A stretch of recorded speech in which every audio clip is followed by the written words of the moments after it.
परम पिता परमात्मा पूर्ण ब्रह्म सारी सृष्टि के कर्ता कबीर परमेश्वर जी की असीम रजा से आप सभी पुण्यात्माएं इस सतलोक आश्रम बरवाला जिला हिसार में उपस्थित हुए। गुरुपद सेवै बिरला कोई, जा पर कृपा साहिब की होई। गुरु जी के पद्धति को, गुरु जी के बताए मार्ग को वही सफल कर सकता है जिस पर परमात्मा की विशेष रजा होती है। यदि आप जी को ये ज्ञान ना होता तो आप इस समय को कहीं ना कहीं बर्बाद करते, कहीं किसी की निंदा चुगली करके या किसी कहीं पर ताश खेल के या जुआ खेलते या कहीं राजनीतिक बातें करते जो कति काम की नहीं थी। और वो समय आपका कैसा सदुपयोग हुआ, इस बात को याद रखना। ये सब कहते हैं भक्ति मुक्ति के दाता सतगुरु, भटकत प्राण फिरंदा, उस साहिब के हुक्म बिना नहीं तरवर पात हिलंदा। उस परमेश्वर कबीर जी की आज्ञा बिना, उसकी रजा के बिना किसी वृक्ष का पत्ता भी नहीं हिल सकता। भक्ति और मुक्ति के दाता सतगुरु, भक्ति करा के ही मोक्ष होता है। जब हमें सत भक्ति प्राप्त होगी तभी हम मुक्ति पाएंगे और वो सतगुरु ही दे सकता है। सतगुरु परमात्मा ही होता है या फिर उस परमात्मा का कृपा पात्र हो सकता है जिसने जो ज्ञान उसी परमेश्वर से जो सतगुरु रूप में आए हुए होते हैं वो फिर आगे उसी के ज्ञान को प्रचार करता है। तो इस विषय में आज ये दास वो सतगुरु है जो परमात्मा का दास, उसका भेजा हुआ कुत्ता आपको जगा रहा हूं भौंक भौंक कर। आप धनी हो,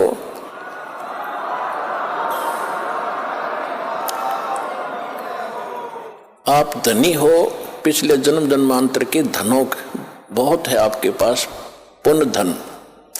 परमात्मा का भक्ति धन आपके पास बहुत ज्यादा है और आप गफलत में सो रहे हो, चोर चोरी कर रहे हैं। वो कौन सी चोरी कर रहे हैं? आपको कहीं शराब पिलाकर ये मन और ये काल उस काल का एजेंट है। ये आपको ना जाने कहाँ सांग सिनेमा में ले जा करके वहाँ आपका समय व्यर्थ कराता है और कहीं इधर झूठी भक्ति करवा के आपकी भक्ति धन का नाश करवाता है। किसी को आशीर्वाद देते हो, किसी को बद्दुआ देते हो, तो ये आपके भक्ति धन की चोरी हो रही थी। अब ये दास आपको भौंक रहा है गली गली में। पहले गांव गांव में गली गली में गए, प्रचार ज्यादा बढ़ गया तो फिर परमात्मा की वही आवाज इस दास के, उसके कुत्ते की सीडी डीवीडी मेमोरी कार्ड बना के आप तक पहुंचाया। आप जाग गए, जो जग गए उनका चोर भाग गए और जो अभी सोए पड़े हैं उनका चोर चोरी कर रहे हैं, उनको भी हमारा उद्देश्य है जगाएंगे, बार बार आवाज लगाएंगे। कभी तो वो कुंभकर्ण की नींद को त्यागेंगे, भक्ति में लागेंगे। वो भी आपके भाई बहन हैं जो अभी बिछड़े हुए हैं, उनको भी जगाना है। तो आज जो सतगुरु, भक्ति मुक्ति के दाता सतगुरु और भटकत प्राणी फिरंदा, उस साहिब के हुक्म बिना नहीं तरवर पात हिलंदा। वही परमात्मा स्वयं ही अपने उस सुख स्थान को त्याग कर इस सबसे घटिया स्थान काल के लोक में आता है। सह शरीर आते हैं वो दाता, प्रत्येक युग में एक लीला करते हैं, एक बालक रूप में कमल के फूल पर प्रकट होते हैं।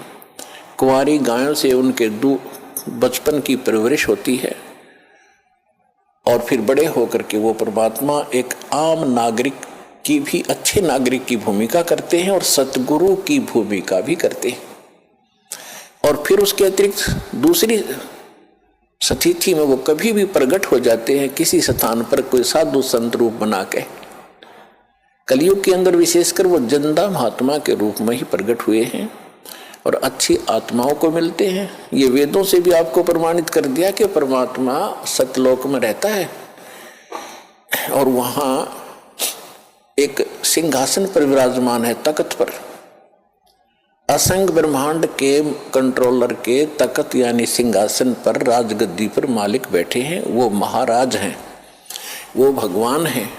और यहाँ छोटे मोटे टुकड़ों के जो राजा बने बैठे हैं, ये लोक भी नकली, ये राजा भी नकली। इनका अपना अस्तित्व नहीं, कब मर जाए, कब इनका विनाश हो जाए, कहाँ क्या बीमारी हो जाए। तो एक ही भगवान, वही शक्ति, वही मालिक है, वही सतगुरु है और वही वास्तव में महाराजा है। तो महाराजा की तरह वो परमात्मा सतलोक में विराजमान है।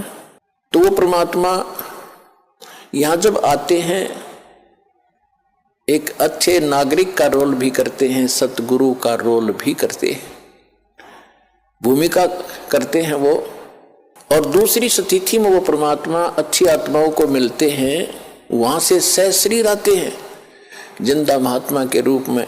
सबको अच्छी आत्माओं को मिलते हैं, उनको अपने से परिचित कराते हैं।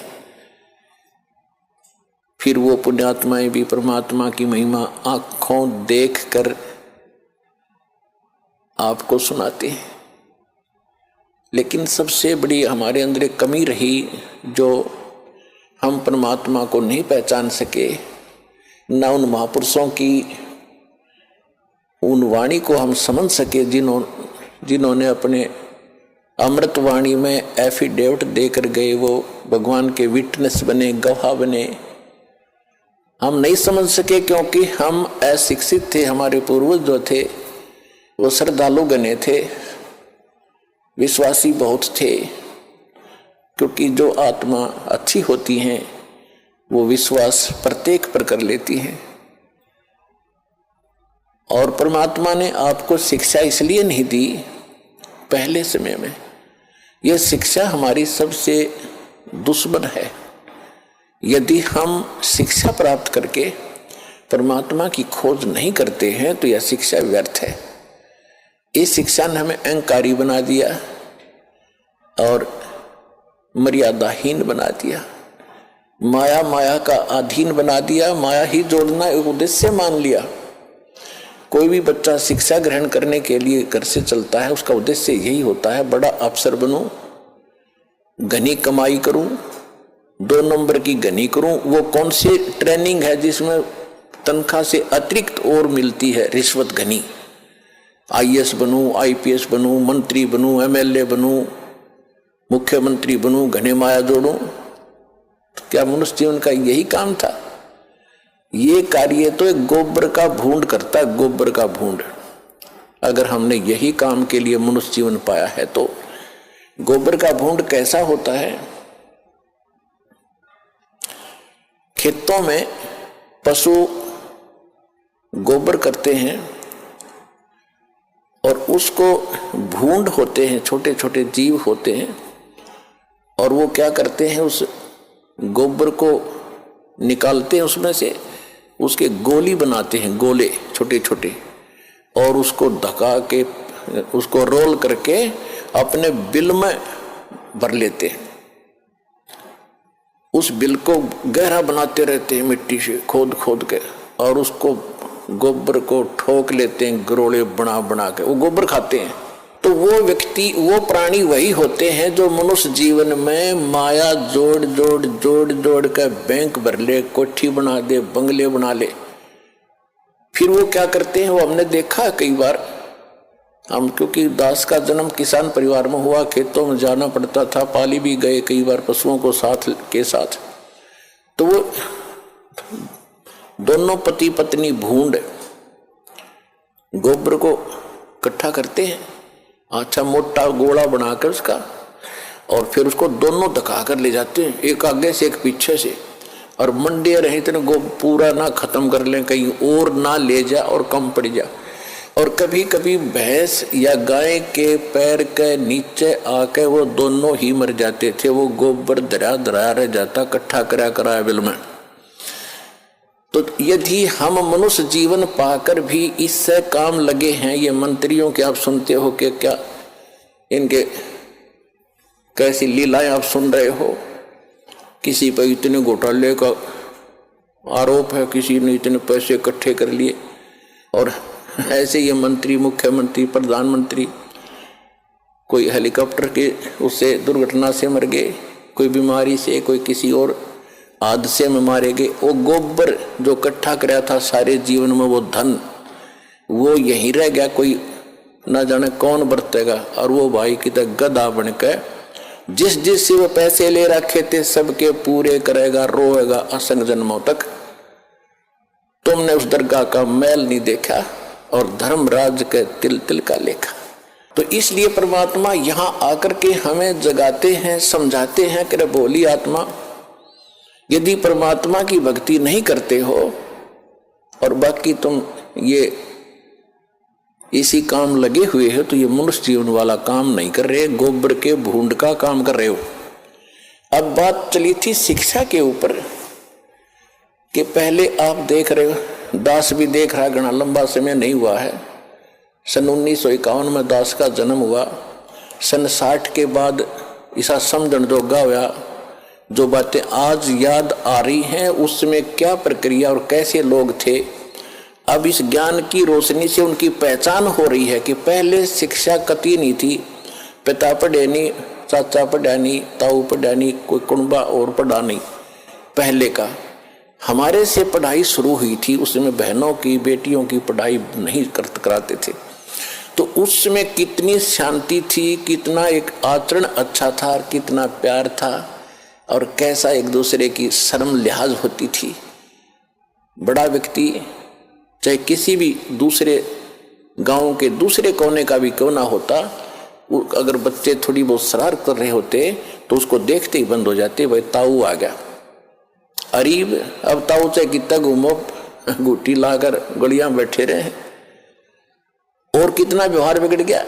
माया माया चाहिए, ना भाई बहन का प्यार, ना कितने रिश्तेदारी में लगाव रहा।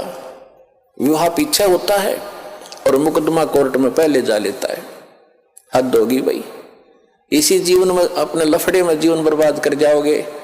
इसलिए परमात्मा आपको याद दिला रहे हैं